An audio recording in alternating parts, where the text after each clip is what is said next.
सुप्रभात देवियों सज्जनों, आज सुबह हम बहुत ही अर्ली आवर्स पे, अर्ली आवर्स को क्या बोलते हैं हिंदी में? बहुत ही जल्दी जल्दी समय पे जल्दी समय पे. Dude, who's a North Indian here? But yes, we are recording this episode very early in the morning because I was busy on Saturday and Suchita ended up being busy on a Monday evening. So this is like early on a Tuesday morning. So if you both sound weird and there are random bells that start going off in my background and dogs start barking, then I'm explaining that situation. Dog walker Raj will come now somewhere around this point. If you're watching on video, he will stand right here for a while. But how has your week been? How has your week and weekend been? Oh man, it's been hectic. But like after having been through 2 waves of COVID and having PTSD from that, like a hectic festive season basically means business is great. So for me, like I take a lot of joy and pride in, losing sleep and just generally being like "Arr!" this time of the year, because that means that work is going great. The cash registers are ringing and I am all for that shit. But that's about me. How was your weekend? You have become a hostess with the Yeah, mostess. I was hosting something interesting. So it's become very weird. Now I wear makeup at least once a week, it seems like. Oh my Because God. on all these shoots I insist I have makeup on. So I'm like, guys, should I just carry my own makeup and my hairbrush? And I'm going to become You that really person. should. I feel like you should Yeah. wear makeup every day. Yeah, I think it's time I start wearing under eye makeup. I'm going to start wearing that Yeah. stuff and maybe get some Yeah. fillers and some Botox shots. Yes. Is all the things which I shall do. But beyond me, which everything is anyway about, what else has happened this week?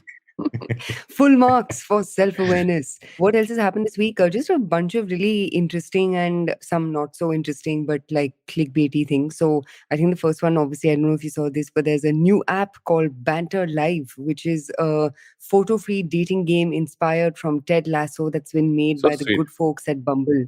Obviously, it's not available in India like most good things, but yeah, this little marketing gimmicky thing I found to be fairly interesting. The next story, do you want to take this on? The next story is, I love it. It is called 100 Marks for Good Branding. There's a new made in India camera drone which has come out called Droni because it was launched by Mahendra Singh Dhoni. And I'm like, guys, Sounds like you were behind the branding. Genius. I swear on my head, it sounds like something you would come up with. I'm not even joking. Droni hai anhoni. There we go. See, point proved, ladies and gents. Yes. Point proved. But back on to slightly more serious news. Rather more interestingly weird news is Jalasmi, the sleuth, figured this whole piece out. She found this thread. I don't know. Did you find it? Did she find it? She Jalasmi, found I it. think you found it. So anyway, basically Jalasmi picked this one up off Twitter where how did people really figure out their employees of Moonlighting is actually through the PF records? Because PF was kind of coming in from 2 different companies, and at some point that kind of showed up, if I'm overtly simplifying it. But guys, that is just being stupid. Isn't that being stupid? Yeah, I mean, also like really thinking that your employers are dumb, which is not the most, unimaginable thing to think of. But I don't know, man. We've spoken about Moonlighting enough, and I just think I think it's just one of those things where there are more than enough companies out there that are happy to work with freelancers. There are ample roles for freelancers. Why would you do this to yourself? But moving to the topic of all things Meta, I don't know if you've seen these 2 pieces of news. Zuckerberg really seems to have his chuddies in a bunch because, one big thing which we've discussed over the past couple Before you get into it, there was a person who has been in touch with you. With me? Do you want to address that person? What are you talking about? We have been told that we've been very harsh on Meta lately. And the perspective is that we are not being harsh on Meta. I feel that you actually are harsh on Meta. I actually say nice things about Meta. Yeah, because they call you for their conference. We know where your fucking agenda is at, Mr. Doogie Rala. Just like I am an impartial observer. You are a partial observer. You have been paid your way to being a Meta. I've done really well on Instagram. I like the platform, so I don't have any issues with them. Because you post thirst traps. We have discussed this before. For Sunita and Time for some more topless photographs. Yes, absolutely. No, but just getting back to the story, and I am not being harsh on Meta employees, guys. I I am just being harsh-ish on the platform. But this is not me being harsh. This is like literally just facts and data. Meta obviously had this, I don't know if you remember, but like, Instagram had this whole thingamajig around, oh, hum commerce karenge, Instagram's going to kill Amazon. And, cut to 2022, Meta scaling back all of its commerce ambitions following internal strategy debates, slow sales, and a deepening crisis over its advertising revenue. So it seems like Meta solving for the short term, with the long term being in all things VR. And switching gears to all things Meta and VR, they announced the Meta Quest Pro $1,500 virtual reality headset. Do you think Zucky Zuck is going to burn Meta to the ground with his obsession with all things VR, or do you think this is actually going to land somewhere? So the thing is that the whole VR piece is going to be a huge part of the future, right? The problem is that how far ahead is that future is the worry. And early mover doesn't necessarily mean market leader. We've learned that with every single time Apple has done something where they've really taken something which somebody has been doing for years and just made it their thing, and it just suddenly becomes large. Yeah. And there's also Google who's been doing stuff in this for a while. I feel but from anyone who's used a Quest, at least in recent times, I've always heard it's like a phenomenal experience compared to other headsets. So that's definitely there. But the problem is that you're kind of hedging all your bets on this. But I feel what they're not talking about as much as I feel they're hedging a lot more bets on Instagram and on WhatsApp, really scaling up. And it'll always be an ad-driven company. There was an interesting conversation online on Meta about the fact that there supposedly is testing going on as to how to insert advertising inside the Quest Pro, inside the Quest itself, which people are finding to be problematic. Saying, do I really want ads in front of my eyes in that sense of the word? I think it won't be that. It'll be basically in the environment in which you're in virtual reality. But it's already like alarm bells for many people who anyway say there's too much ad focus for Meta. But moving away from Meta to your favorite part, which is pop-ups and exhibitions. Indians supposedly love shopping at exhibitions. I've only been to Khadi Bandar, if that's an exhibition. Close enough. Close enough. But to be fair, so basically, guys, there's this really cool publication that we should give a shout out to called theestablished.com, which is run by the former digital editor of Vogue India, Shruti Thakkar, I want to say her name is. But yeah, really good content. I end up learning, interesting things ever so often through reading their posts. But they had this interesting article on, loosely speaking, the business of pop-ups and exhibitions in India, which, I mean, for those of you who are listening to us who've been born and brought up in Delhi, going to exhibitions is like a thing. Delhi is like the city, and maybe it's something that's very unique to Delhi, though I think the general culture of pop-ups is picking up in, Bombay.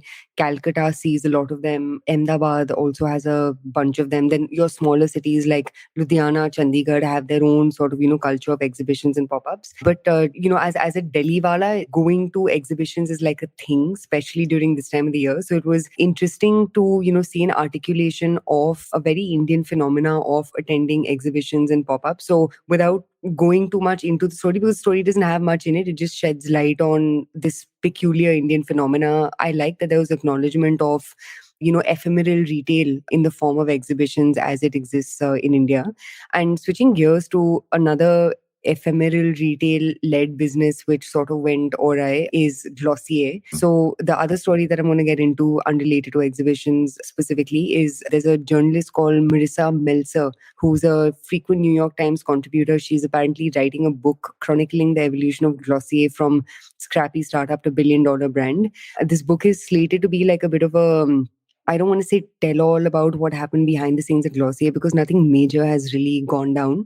The only thing that's gone down was that the brand had like a sheen and a shine to it amongst Gen Z consumers, but obviously that went away. And the reason why it ties back to the exhibition point that we just made was Glossier was known for their ephemeral retail. So Glossier, I don't know if you know this, but they didn't have any proper offline stores. They used to do pop-ups and exhibits in like Seattle, London and the likes. They also went sideways because of that whole focus on trying to become Disney, right? They tried to become a tech company and a platform and all that stuff as well.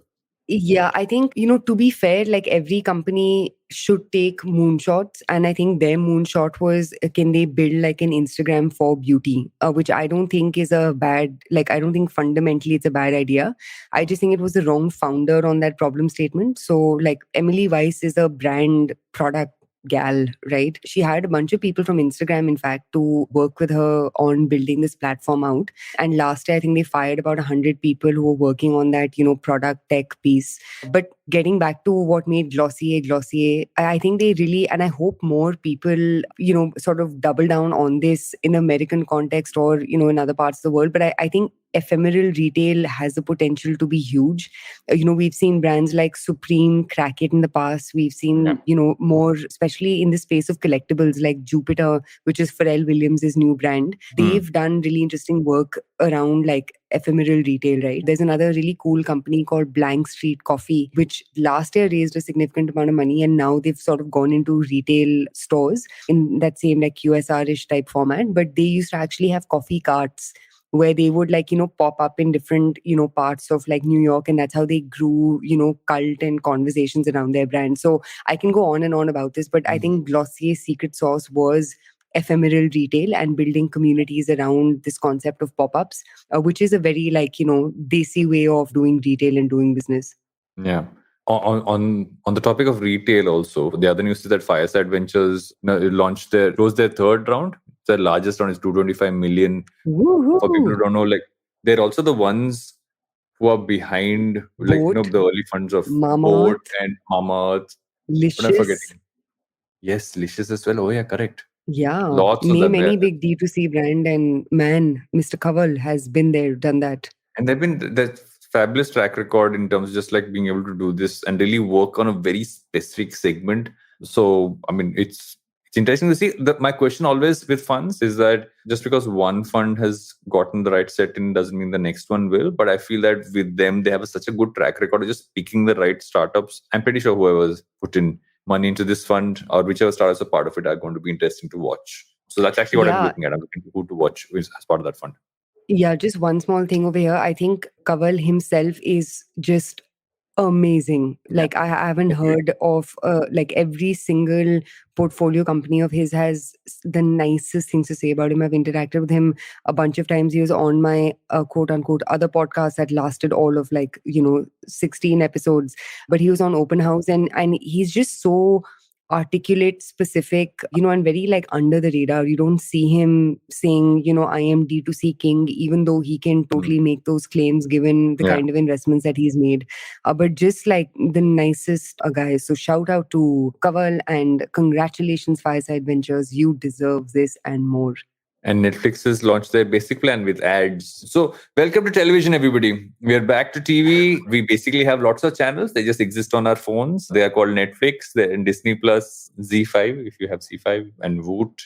But we're pretty much back to television now. This is that who's aggregating all of this together into one pipe is my question. Because it feels like we're back in TV Apple. times. It is Apple, my friends. It is Apple. The controlling. Not in India, though.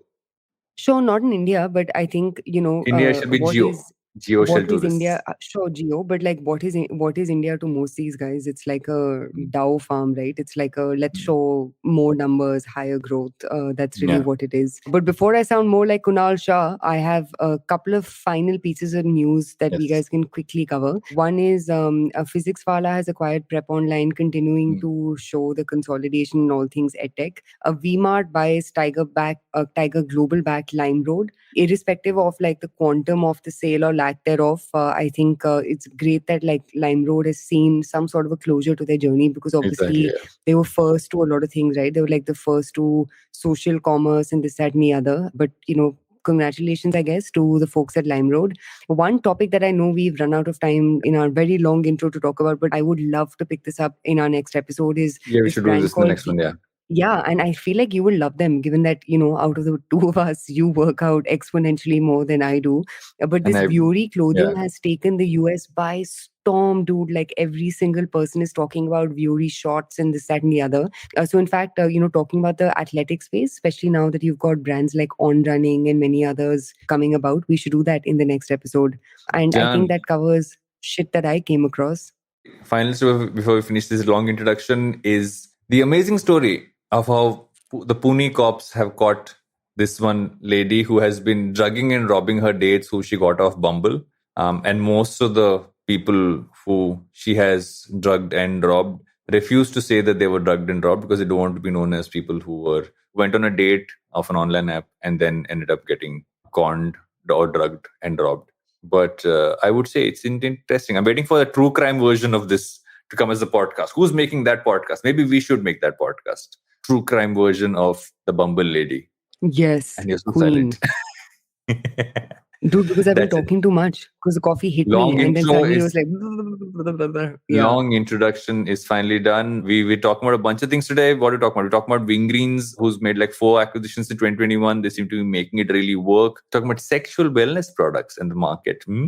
That did not sound shady at all. I will talk about Bira acquiring Beer Cafe and closing things off with lots of layoffs happening at front row. So we'll both talk about that layoff, more important, I think, about the business model itself and does that even work anymore. But all of that after short break, after this long intro on Think Fast.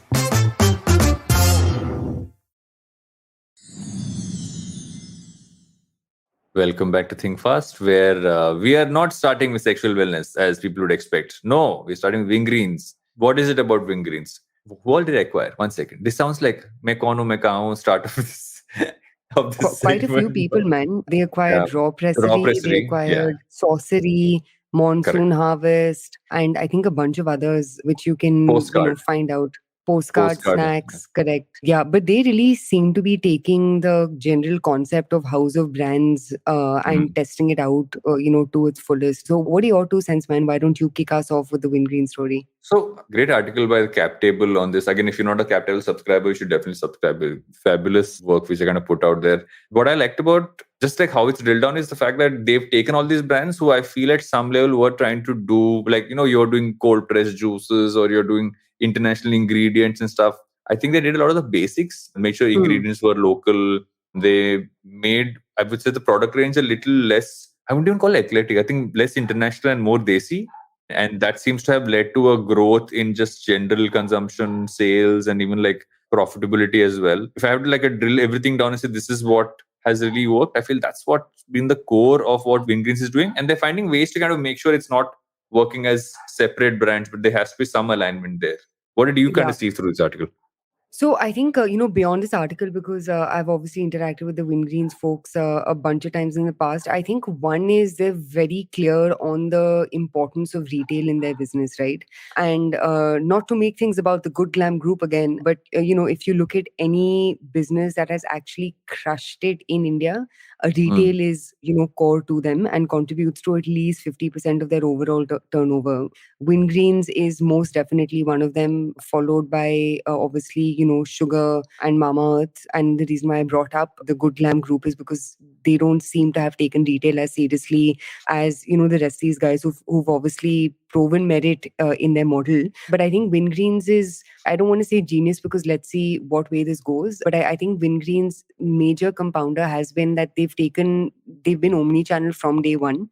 And now they're available like everywhere, right? Whether it's on their own platform, which I think is called wingreensworld.com. They're obviously on multiple different marketplaces. There's not a single modern trade store that I have been to, I don't know about you, that, wouldn't have some stock or the other of Wingreens. I also think, like most FMCG companies in India, it seems like they're, only very, very, very focused on ops. So, for example, at least I don't know about you, but I haven't ever seen them do any like huge splashes on TV or, newspaper or even digital for that matter. It's not like they have like the world's most interesting Instagram handle or whatever else. So I feel like they've stuck to what makes their business truly different, which is, kick-ass ops, presumably fairly healthy gross margins on their, products, crazy good supply chain, because things like hummus or, Raw Presseries, juices, or other companies that they've acquired, maybe apart from Postcard snacks, have quote unquote low shelf lives. So, obviously investment in like food tech would have been a key area of focus for them. But one takeaway for me is, I don't know, man, I think house of brands is going to be companies like Wingreens. Yeah. It's going to be companies that have already shown success with one brand and then use parts of that formula to extend within the same category, versus, what the likes of, say, for instance, Mensa are doing, where they're dipping their toes in too many different categories without having that, one crazy shiny hero brand within their portfolio. So sorry, I know I've jumped across like retail versus online, a house of brands, etc. But that would be my summary on all things Wingreens. Yeah, and just kind of closing things off, I feel that if you actually look at the operational requirement, I feel we often don't, we talk about the brands themselves when we talk about house of brands, but just the operational ability to bring synergies, to be able to make that supply chain kind of work, going from one product to the other. Even simple things like, where do the ingredients kind of come from? Which parts are scalable and not scalable? Like, I feel like this is point about just like raw pressery and what they initially had. There was no sugar, 100% juice, etc. But that wasn't scalable to a large extent. Now, obviously, they've kind of moved towards also having, I feel, if not entirely, but like largely towards having juices which have, some form of preservatives into it. Yeah, I mean, Thank you shelf for life is everything in the FMCG business, yeah. man. And like the only thing that any FMCG company needs to give a shit about is growing their shelf life. That is like Nestle's formula. Even adding like fructose, adding that sugar content, all that stuff. They've now not shying away from that, which used to be raw prestige thing, right? You get that pure thing. You'd get those mixed juices, which are called flush and live and stuff like that. All of that's downsized. They've also Yeah. simplified a lot of that shit because I think, this whole thing of like artisanal raw pressery was expensive AF. I remember as, an early customer, a single, that tiny little thingy of juice was like $225. Yeah. Bro, that's a meal on Swiggy, man. Like, why would I spend And even like that much Monsoon money? Harvest, right? In Monsoon Harvest, they were supposedly hand manufactured. They were handmade snack bars and cereals, which they moved to being, almost like Machine made. machine created, which is an obvious thing, right? At some point, you had to go to that. So all in all, operational capability and even like just the way they're functioning, like you said, it's a good case for household brands in general. We're not talking about our favorite one here. We're just talking about how they need to function in that sense of the word. Wow, we're Yeah, doing just stories for today. oh my God. Just one small thing that I want to add over here is it's not like this hasn't come with its own fair share of criticism. So, for example, when I was reading up on this particular cap table story, if you open, Twitter or even like LinkedIn for that matter, and you see comments, there are a lot of people who've commented on how the quality has deteriorated. I used to be a Monsoon Harvest fan. I haven't bought from them in a while, as are you, by the way. So, I don't know if their quality has become like better or worse. Similarly, with raw pressery, I haven't consumed their products. Wingreens, the dip itself, as a consumer, I can say that it's not my preference anymore because you can, you know what I mean? Like you can taste the salt and the oil in the overall mix. So I think some of the fairer criticism, because, there should be a balance of opinion. I think some of the fairer criticism is in this, a requirement to operationalize, productize, so on and so forth. All these companies lost their flavor literally and figuratively, which one could argue perhaps, they have for a certain type of consumer base. Yeah. And moving on to our next story, which is Bira acquired the beer cafe, pub chain. It's an all-stock deal. It's interesting to look at the beer market, right? Because Bira obviously kind of came in back in the day and really changed the Indian beer market. We went from being a Kingfisher-dominated market to really having Bira come in, and many other brands came, which nobody really scaled as much as Bira did.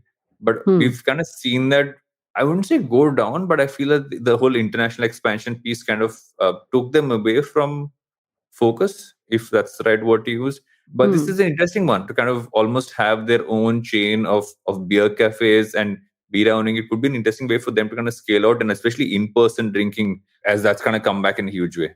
Yeah, I think a couple of things, right? One, it's good that the two brands have different names. So, for example, like I think if Bira suddenly went into launching Bira cafes, it would take away from which I know they've done like a couple of bar parlors of or whatever, like beer parlors of the and the likes in Bangalore, so on and so forth. I don't know, man. I think with this, I don't know how to explain it to you. Like, I think this will only come together well if both companies continue operating as independently as is possible. And they are. Yeah, because I think for Beer Cafe to continue having its charm, it needs to continue doing the things that it does, right? Which is serve more beers outside of just Bira. And I think obviously, for Bira to scale and grow, if you see, I think there was an article on Cap Table only on Bira, but if you see where Bira's growth seems to have come from, it seems to have come from that tier 2, tier 3, Hayward 5000 Mm. type customer, right? Who's bought into Yeah. like Bira, Boom, and the likes. So totally agree with you, which is international market expansion may have been a quote unquote,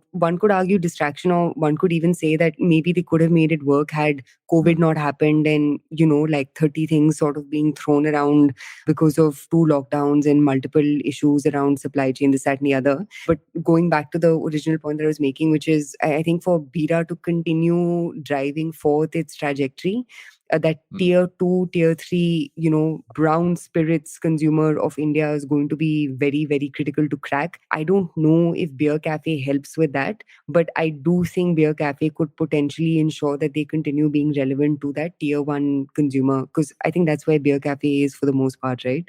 Also, as I was tapping through the article on Ink 42, what's also interesting is they recently acquired a brewery company as well, called Kamakya Beer and Bottling. And so they're getting more distilling. So there seems to be a push towards really digging deep and kind of getting back into things in the Indian market. It seems like, because you're getting this range of beer cafes, you're also kind of getting in, almost like a bottling production capacity to kind of increase that over here as well. So Yeah. there seems to be a definite push to, okay, let's realign, let's focus. The international one was what it was, but we really go deeper.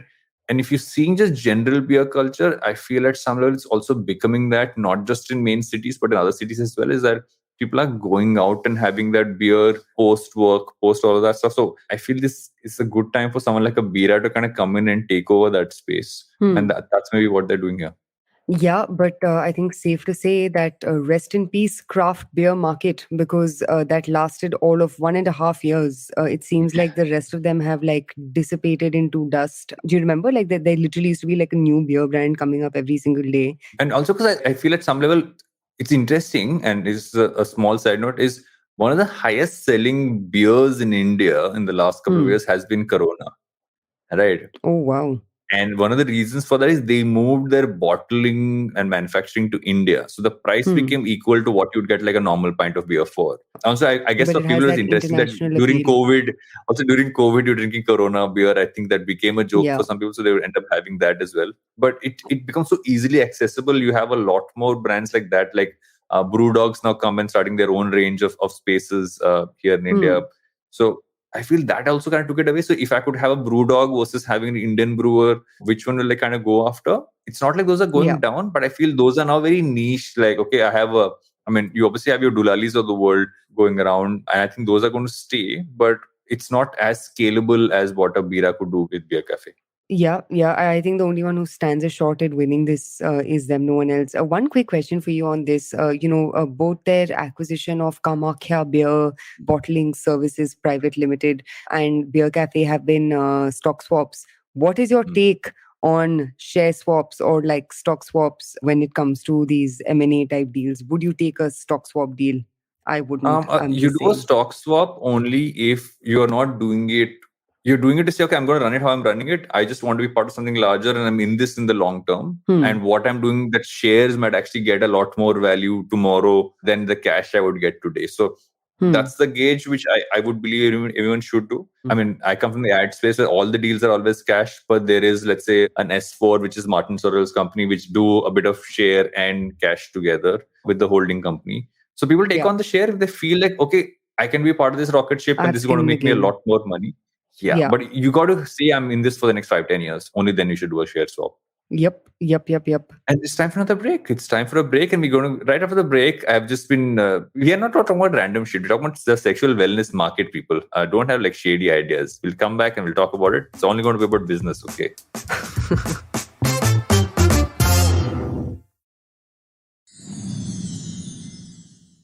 Welcome back to Think Fast, where we're finally getting to the topic which some of us seem to be extremely excited about. I don't know why I'm saying it like we're on some live chat and people are actually listening in right now. But also, stop talking about yourself in third person. Varun, you are only excited about this topic. Guys, Varun is going to tell us about how his children have been born over the course of the past my children have not been 5 born years. because of the sexual wellness market. So why don't you explain the market to us? Why don't you explain the market so that we make it a little bit more serious? Oh my God, look at you blushing. Okay, guys, so obviously the sexual wellness market, all, jokes and haha, hee hee and awkward giggles aside, seems to be blooming, blossoming, and growing. It apparently generated about 1.15 billion in 2020 in India and is expected to reach about 2 billion by 2030, witnessing a CAGR of 5.8% from 2021 to 2030. So it's a market that definitely isn't growing fast, but it's growing healthily, across the board. And I think the interesting thing about this market is it's not just limited to, things like we've joked about this in the past, like, boner meds and the likes, but you're seeing everything from sex toys to sprays to sex enhancement supplements to, vegan condom brands and the like sort of come up in India. So a couple of the more like notable startups in this space, obviously the OG of all things boner meds conversation was that brand Man Matters, right? Yeah. Which I think was one of the first in this space, and then obviously they've diversified Gone plentiful far wide, yeah. across across of just your whatever, like enhancement medications. I'm trying to be as politically as kosher about this as is possible. You've also got brands like Bowl Care, Mojo Care, My Muse, which make sex toys. You've got like crazy companies like Love Depot, which apparently is like a one-stop shop for all things sex-related. And you've got, companies like I Am Besharam and the likes, Yeah. a crop up. I Am Besharam, though, has been around for the past 10 For a plus long odd time. years. So, yeah. And I think the interesting thing is these companies aren't like, shoo, like, only angel investors are investing in this space kind of companies. Brands like My Muse have raised companies from Sama Capital, Source VC, which are well known D2C focused sort of funds. And obviously companies like, Mojo Care, I think is backed by Sequoia, that Man Matters is backed by a bunch of investors, including Matrix and the likes. So before I ramble on and on, the category has been taken seriously by both entrepreneurs as well as investors.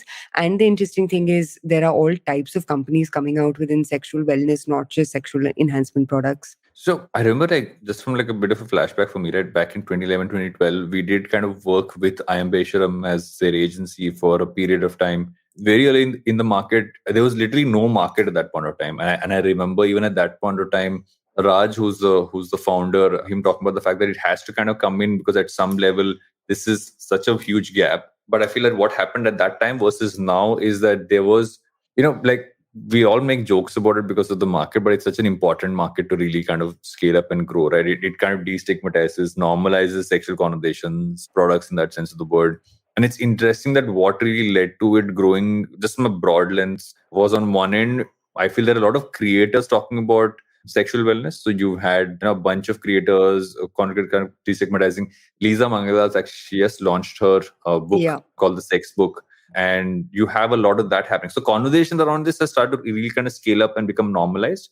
On the other end of the spectrum, what you also have is, I feel the erectile dysfunction, that entire segment was the way to bring this into the mainstream.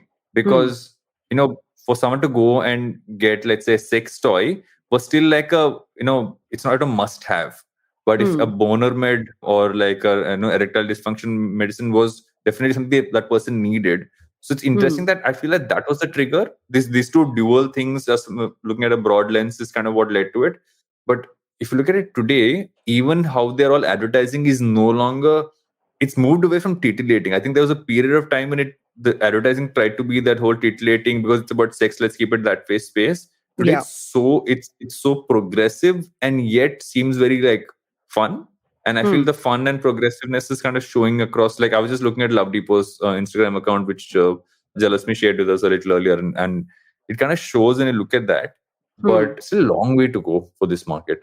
Yeah, I think, obviously, and to continue to what you said, I think one sort of positive impact is even women are being included in this conversation, right? Because up until, a couple of years ago, it was a very men-led, conversation where it was about, male pleasure and, male this and male that, but it's good to see women being a part of the overall conversation. So, for example, there's a company called Sassy, Sassy, run by a female founder. And even with them, they've sort of come out with their own like organic lubes and this, that, and the other. But again, all talking to a female consumer, not necessarily talking to a male consumer. Now, obviously, one argument that can be made is, unfortunately, in India, conversations around sex seem to be very like male led. You've obviously seen a few movies challenge that. So, for example, like Veere the Wedding had this whole thing about, women claiming their own sexual freedom. And then you've seen, what is that, FOMO shots that Amazon Prime. Yeah, which is now just, I think the trailer for the coming out third with season third just came out. season. Yeah. But basically, I think, consumption goes where content is going. So, and you've seen that happen in the US also, where, Sex in the City, Girls, like shows like this have been great, not just from an entertainment perspective, but also from challenging stereotypes around who owns sex as a conversation. So I think what definitely needs to happen first and foremost is more media, which is more balanced. So for example, you were telling me this, right? That apparently the top podcasts in India are some like Bhabhi Ki Petticoat Mein Halchal and I don't know what all. So there's a lot of soft porn podcasts that are still quite up there, but I feel like some of them are so shady that they keep getting taken off the platforms. But yeah, this is so, because if you look at the broad mass market beyond what you would call just like really like premium market in that sense of the word, this is still a reasonably taboo subject to talk about. Yeah. D2C at some point made easier for people to purchase it, not have to go to that store, not go and even ask that person for it. But even the ability to experiment, do this stuff, but behind closed doors is at least open now. I feel that's what started it off. But we still are that market. And that's culturally how I think at a broad lens we are. The idea is how do you bring... It's as simple as this, right? You've had... I remember early times when there was when condoms kind of went into the whole flavored condom scenario, and you have strawberry and all that stuff. And suddenly you saw one Kalakata somewhere come up, right? You'd have like an Aam Panna condom. We would do this, right? But I think for the broader audience, for them it's like, it's, oh my God, like this is the flavor I understand. Like, what is a strawberry? Like, I've never seen it, but I've seen a Kalakata. So, yes, laugh. One second, there was a pan flavored condom, okay? There was a pan flavored condom. Varun knows. Varun has tried all of them. Varun's just like, I've worked in advertising long enough, or rather, I used to work in advertising long enough, and I've worked with many of these brands. Advertising. That's what the adults are calling sex these days, guys. Work in advertising. But nevertheless, I think it's an interesting Oh my God, market. I made Varun blush. As always. I have won. I did a 1-hour podcast with Lisa Mangaldas, and I started off that podcast by telling her that, Lisa, I'm generally awkward talking about sex or anything around it. So in case I blush, in case I seem awkward, it's not because I don't want to talk about the topic. It's just default setting kind of comes in. So listen to that podcast. It's a nice one. Oh my Adrak God. achar, bengan, chicken tikka flavor also. What? 1 second. I can understand adrak fare. This is achar, fucked up. Chicken tikka, I get it. Adrak Bengan? What the fuck is wrong with you? Bengan condom? What the fuck is a bengan? Sick. What is that? Oh my God. Don't go making a bharta with that. Oh my God. If you guys know how bharta is made. Oh God, Varun is back with his daddy jokes. But let's get to the last story for the day before we make you blush more. What's our next story? Is as I am always. Sorry, the bangan just took me off, and I was like, oh my God, like that is ew, guys. Gee. Getting on to more serious topics, another apart from the bangan is the fact that Front Row had a bunch of layoffs. They've laid off about close to 130 employees. There's been this, I mean, obviously, while layoffs are still happening across the board, it's interesting to try and talk about this model. Like Front Row tried to do the masterclass model, right? Get in celebrities, get in popular faces, have them do like courses on their platform. They still continue to do that stuff. Some of those are even structured like chat shows from what I've seen, some of them kind of happening. But they've obviously seemed to have been hit at some point of time. So, what's your perspective on this model? I know EdTech itself has problems across many areas, but this is a specific kind of EdTech. Yeah.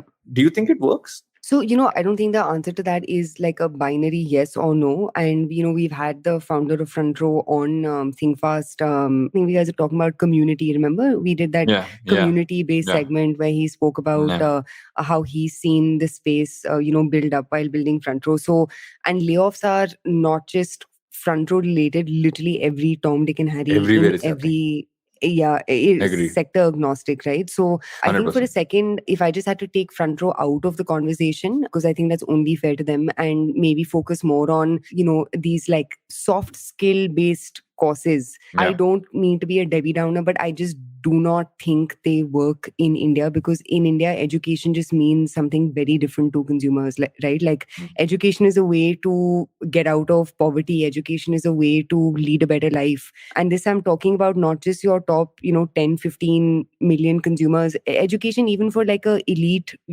tier one alpha consumer in India, is a way to go to the US and find a job there, right? Or it is, for Yeah. example, a way to be more marriageable, right? Like what does an IM Ahmedabad degree get you? It gets you a great roster of potential matches. So the point that I'm making over here is like education isn't just a degree or, a skill set in the Indian context isn't soft. It needs to deliver actual tangible results, which is, a growth in either income, a growth in quality of life, or a growth in quality of mate. And the last part of it is borrowed from Scott Galloway. I think he does a very good job of articulating what going to Harvard does for an average Harvard alumni. But yeah, and I have so many thoughts going on in my head. But to circle back to, for example, why have platforms, and not to say that they are fully successful, but why has Upgrad gone anywhere? Upgrad's gone somewhere because if you look at their tagline, even they changed their tagline from, they had some like superfluous, soft upskilling rubbish. They changed it to calm key degree, right? Where now these guys have started taking guarantees saying, I will guarantee you a job, right? I will guarantee you a pay hike of whatever 20, 30, 40 odd percent. Unfortunately, that's just the nature of education in India. So I think what could be very interesting for Front Row to do, and not to say that their positioning is in EdTech, maybe they've been bucketed into that by, plebs like you and me, but maybe, their belief is actually larger, slightly more differentiated market. I don't know. I do think hobbies as a space is interesting in India. And for example, if they change the burden of proof from being educational to being more hobbyist, it could be an interesting positioning for them. But I think EdTech is the wrong bucket to classify them into, because it just works very differently in the Indian context. So I've been a masterclass subscriber for the longest, right? And I've had the all access one for a while, primarily because I just find it easier. And I use it like an OTT platform. For me, it's like an OTT I subscribe to, where I have access to content across different spheres. When I look at Front Row, I feel at some point they're over leveraged on dance, singing, music composition, comedy. And then suddenly there's this sport where you can learn batting from Suresh Raina, fast bowling from Bhuvaneshwar Kumar, and spin bowling from Chahal. It might be interesting to think about the fact that is this also a need, and look at where masterclass has gone. We're really going far into business, right? They've actually had like people come in, like you have everything from a Bob Iger to Sarah Blakely, right? So you have a wide spectrum of people can come in, plus you also have like community and like government. So they've gone really wide, and they've structured their app in a way that you can even snack in, snack out. There are those small snackable videos when I come in.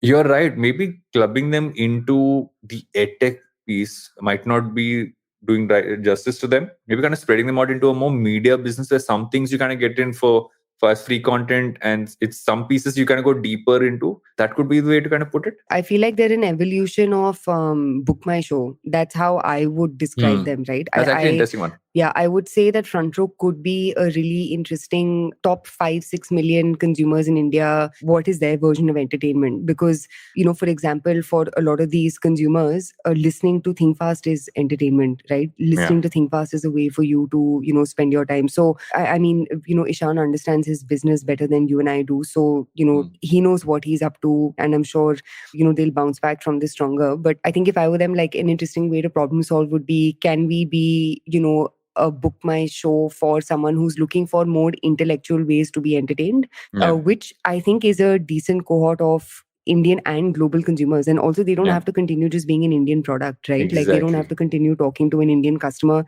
They could even talk to an Indian diaspora, right? Like why not have like William Dalrymple educate you on the history of India in like, short, snippety sort of like formats. So yeah, that's a route that I could potentially possibly see them going in. And like last one for me, I feel like the category which they're really missing, which is actually very like high engagement, is cooking. right? Yeah. I, a person who doesn't really cook, have done the entire Gordon Ramsay one on masterclass because I learned how to make scrambled eggs over Also there. I learned how to recipes, make dude. cocktails and Highest search cocktails. term on YouTube. Highest Yeah. search term on YouTube, on Pinterest India. Yeah, using some of those cohorts. And they should target women. That would be my last Yeah. thing, which is like Yeah. target your housewives, cohort, target women. There's a lot that can be built there. Yeah. So again, I think there's areas to explore and go deeper into. But like you said, I'm sure Ishan's kind of going to bounce back from this. And that's it for this segment. And we'll be back after this for our recommendations. Yay!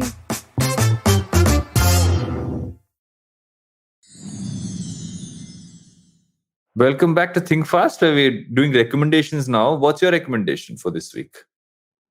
Oh my God. Number one, Taylor Swift's new album is coming out on the 21st of October. I am so excited. As you can tell, I'm a Taylor Swift fan. Swiftie, you're a Swiftie. Yes, for sure. Thoroughly. There's a very good article, by the way, that I have come across. It's called Notes on Taste. It's on a blog called are.na.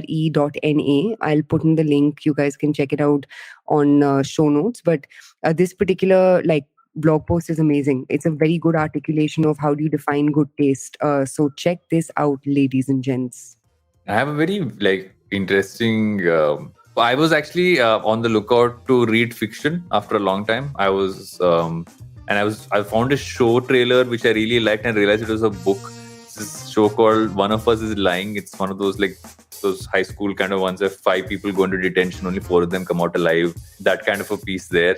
And so it's fun. I just started reading it. It's one of those if you want a trashy thriller kind of a show, book or a show, the show's on Netflix. Give that a watch or a read. That's my recommendation. We should be back. Are we back next week? I don't know if you're back next week for Diwali. We might be off for Diwali. So happy Diwali to everyone. Next week we're on a break. Woohoo! And please, if you want to watch these faces of ours, please also go onto YouTube and check out Think Fast. Subscribe. Make sure you hit subscribe, smash that bell icon, hit subscribe, and watch our faces every week on YouTube instead of just listening to us on your audio platforms. Yes, queen. And happy Diwali. Happy Don't Diwali. make pataka nonsense. Be happy, only guys. light diyas. Don't trouble dogs. Please don't trouble dogs, guys. Don't. See ya.